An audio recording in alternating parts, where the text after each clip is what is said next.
If you've ever sat in front of a whiteboard just staring at a monstrous interconnected challenge, you know, launching a new product, or maybe figuring out why sales just dropped 20%. Or valuing a high-stakes corporate lawsuit, for that matter. Exactly. You realize almost immediately that balancing all these countless factors to find the wisest path forward is, well, it feels almost impossible without some kind of structure. It's the universal challenge of decision-making, really.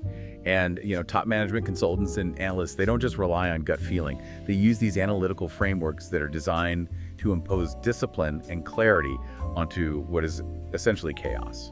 And that's what we're doing today. We are deep diving into the core tools that are used to map these complex choices into clear visual paths.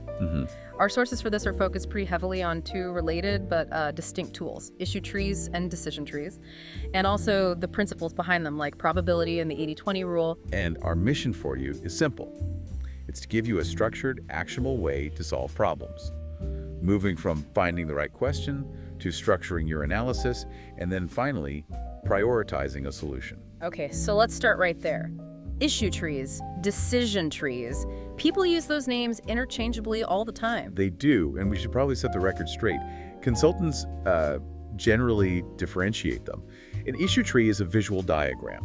It's focused on breaking a major problem down into all its little pieces using a principle we're about to cover called MECE. It helps you understand what the problem is. And the decision tree. That's the tool for when you know the components. But now you need to factor in uncertainty, probabilities, to pick the best choice. It helps you decide what to do. But visually, they look similar. Oh yeah, very similar. They both flow from left to right, starting with the main problem and branching out into smaller and smaller pieces, like a tree on its side. So before you draw a single branch on this tree, our sources are all clear on one thing. The most critical step is picking the right question. Absolutely. If you're barking up the wrong issue tree, as they say, by misdefining that core problem, then all the brilliant analysis that follows is just wasted. So you have to spend that time up front with all the stakeholders to really lock down that fundamental question. But once you have that anchor question, the whole process, it lives or dies by this golden rule that was developed at McKinsey. MECE. MECE. Mutually exclusive and collectively exhaustive. I think this might be the single most powerful takeaway from this whole deep dive. It enforces such rigor. So let's start with the first part, mutually exclusive, ME. ME means there can be zero overlap between the sub-questions you create. So if your big question is how do we reduce operational cost, you might split it into labor costs and material costs. Those are ME, they don't overlap. Okay, but what if I wanted to add a third branch called overhead? I mean, doesn't overhead often include some labor and materials? Precisely. And if you do that, you've just violated ME. And violating ME is incredibly costly because your resources are finite. You risk assigning two different teams to solve what is essentially the same overlapping part of a problem. And they could come up with completely different answers. Exactly. You waste time, you waste money, and you get contradictory solutions. MECE isn't just about classification, it's a resource allocation tool, first and foremost. That makes perfect sense. So what about the other side of it? Collectively exhaustive, or CE. CE just means that when you put all your sub-questions back together, they have to cover 100% of the original big question. Nothing can be left out. Nothing. If we're analyzing profit and we look at costs and revenue, but we forget to include, say, the effect of currency fluctuations, our analysis might be brilliant, but it's not complete. The tree visually forces you to strive for both. So when you're building this structure, how many layers are we talking about? You can't just draw lines forever. No, tactically, you want about 3 to 4 layers across the page.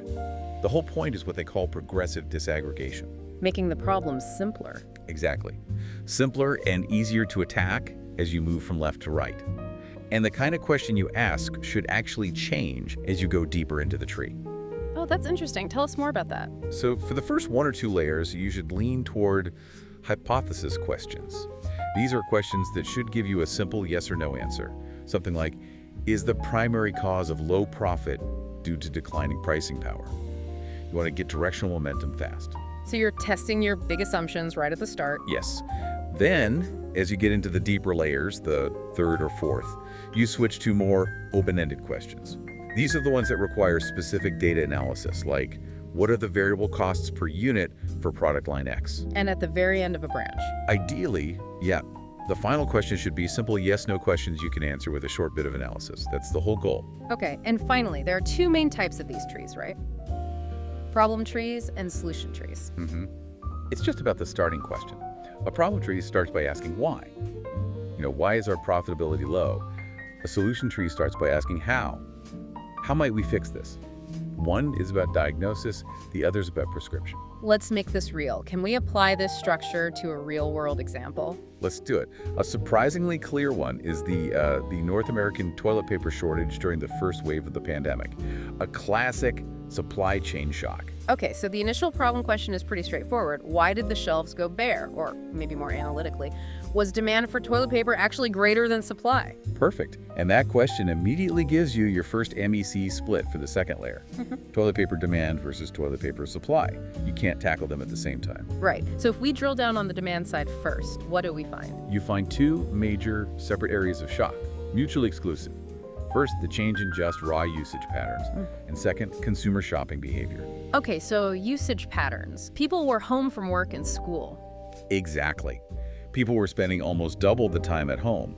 So residential usage basically doubled overnight. That was a measurable structural shift. But the real shock, the one we all remember, was the panic buying. That was the behavioral factor, and it's totally distinct from the usage factor. The long-term consumption of toilet paper didn't really change, but the purchase demand went through the roof. People weren't using 4 times more, they were buying 4 times more to hoard it. And the supply side just couldn't keep up. So if we drill down on supply, what's our MECE breakdown there? It would probably be something like forecasting, manufacturing capacity, and then raw materials or logistics. Forecasting failed because toilet paper demand had been rock-solid stable for decades. No one models for mass panic. And what about capacity? Well, critically, most producers rely on JIT, just-in-time manufacturing. It's an efficiency model. You keep very little inventory. It's great for costs in a stable market, but it means you have zero buffer stock or excess capacity when a shock like that hits. And you couldn't just switch the machines making that giant commercial toilet paper over to making the stuff we use at home. You can't, not easily. The machines are totally different. So demand for commercial TP plummeted, but you couldn't repurpose those factories. And that structure, right there, visually explains exactly why the market broke. That's a great example of a problem tree. What about, say, a cost analysis? Okay, let's look at a case involving a Serbian chicken producer, Zivinar. They're vertically integrated, so they do everything from breeding to packaging and distribution. And the problem was figuring out their distribution costs at every single stage. So they had to take this huge bucket called distribution costs and dissect it. Right. And the initial MECE split included the obvious things like fuel, wages, and waste. But it also included external services and a really interesting one for them, frozen capital. Frozen capital, what's that? It's the opportunity cost of having money tied up in inventory that's just sitting there. If a chicken sits in a freezer for an extra week, that's capital you can't use for something else. It has a real cost. Ah, see, that's the aha moment. That's a cost you wouldn't see on a normal balance sheet. The tree forces you to find it. It does. And just focusing on their transport costs, the tree pointed to specific analyses they needed to do. For instance, they were seeing high breakage, which led them to analyze the correlation between specific packaging types and how much product was damaged on a given route. So the tree forced them to ask very specific questions, like, are we losing more product on route A than route B? Exactly. The analysis wasn't generic. It was dictated by the precise disaggregated question that the MECE structure had defined. Okay, so we've mastered structure. Now we need to shift gears and handle uncertainty. This is where we get into decision trees, especially in high-stakes fields like litigation. Attorneys face enormous uncertainty, and the biggest one is accurate case valuation. A decision tree helps reduce what they call fear of garbage out, the worry that the settlement number you come up with isn't consistent with the actual odds of each legal issue. And I was surprised to read that the order of the issues on the tree matters a lot. It's critical. Take a securities fraud case. A jury has to agree on 2 big things. Materiality. Was the information important enough to matter? And scienter. Did the company intend to defraud? Okay, so why does the order matter there? Well, think about it. If the tree forces you to assess scienter first, the question of intentional bad acts, it might psychologically color how you see the next question. If a jury thinks the company was malicious, they're probably more likely to also think the information was material. Ah, I see. So the tree has to reflect the logical or procedural sequence of the decisions. It has to. And this is where we bring in the math. To quantify this, we use compound probabilities. Right. If you need two things to happen, you multiply the odds. Let's make that more conversational. Say we have claim A with a 60% chance of success and claim B with a 50% chance of success, but only if A is successful. You can't just add them up. You can't. The chance of winning both is 0.60 times 0.50, which is only 30%. The formula is PA times PB given A. And the whole point of this math is to calculate the expected value, the probability-weighted average. That's the mathematical starting point for valuing the lawsuit. You just sum up the products of the probability of each scenario times the value of each scenario. If you have a 20% chance of winning $10 offers, a 50% chance of winning $5, and a 30% chance of getting zero, the expected value is $4.5 million. It's the weighted average. And attorneys use something called the rollback technique here. They do. If damages could be anywhere from, say, $10 to $20 million, they first calculate the expected value of that range. Then they take that single number and roll it back up the tree, which gives them a single probability-adjusted value for the entire case. But you brought up a great point earlier. Does any client actually settle for the exact expected value? It feels like a purely academic number. Rarely. It's just the mathematical anchor. You have to adjust it for the human factors. Okay, what are those? Two main things. First, transaction costs, all the future legal costs you can avoid by settling now. And you ignore sunk costs, that money's gone. And a second thing. Risk aversion. Most clients are not willing to play the averages. A plaintiff might take a lower but certain settlement rather than risk getting nothing. And a defendant might pay a bit more than the expected value just to avoid a catastrophic loss. So that risk aversion creates the bargaining range with the expected value sitting somewhere in the middle. That's it. It's the fulcrum point. So now we've structured the problem and we've quantified the risk. But the tree might still show us, 50 different tasks. We need to focus. And that's where the Pareto principle, the 80-20 rule, comes back in. Right. The idea that roughly 80% of your results will come from 20% of your efforts. So how do you apply that to the tree we just built? You use it to prioritize your analysis. You look at your MECE structure and you concentrate your deep, expensive analysis on the branches that represent the biggest items or the biggest customers or the most frequent problems.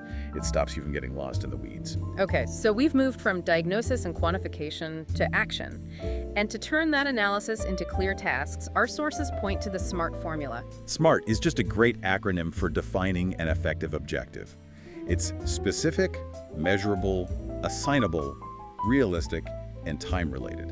So a bad goal is improve sales performance. It's way too vague. Right. A SMART goal would be increase sales of product line A by 15% in the Northeast region by the end of Q3. It checks all the boxes. Specific, measurable, assignable. Realistic and time-related. And this structure is useful for big projects, but also for personal skills. If you want to write a 200-page book in a year, you need to break that down, a measurable pace, like 1 page per working day. Now, what if the tree gives us several options, like 5 different strategic paths? How do we pick the best one without just guessing? Use a structured ranking process. It's 5 steps. First, you create your criteria. You need at least 3 or 4 independent criteria: cost, risk, time, and market. And you assign weights to them based on what's most important. The weighting is key. It forces you to be honest about your priorities. Absolutely. Then second, you gather the data for each option. Third, you define a rule to assign points. Fourth, you calculate the total weighted score to create your ranking. And then fifth, you pick the winner. We've talked a lot about probability, which the decision tree handles. But what about when the future is just too hard to predict? That's when you shift to scenario analysis. It moves away from specific probabilities and instead plans for a few divergent but plausible futures. Give me an example. Think of an ice cream producer. They have to decide how much to make for tomorrow without knowing the weather. A decision tree might use historical data to assign a 70% probability of a hot day. But scenario analysis would do it differently. Yes, it would define 3 distinct futures. Scenario 1, cold and rainy. Scenario 2, moderate. Scenario 3, heat wave. And then it would plan the optimal production for each scenario. You're planning for resilience, not for a single prediction. So if you're going to build all these maps and models, you're going to need the right digital tools. And our sources highlight a core trade-off here.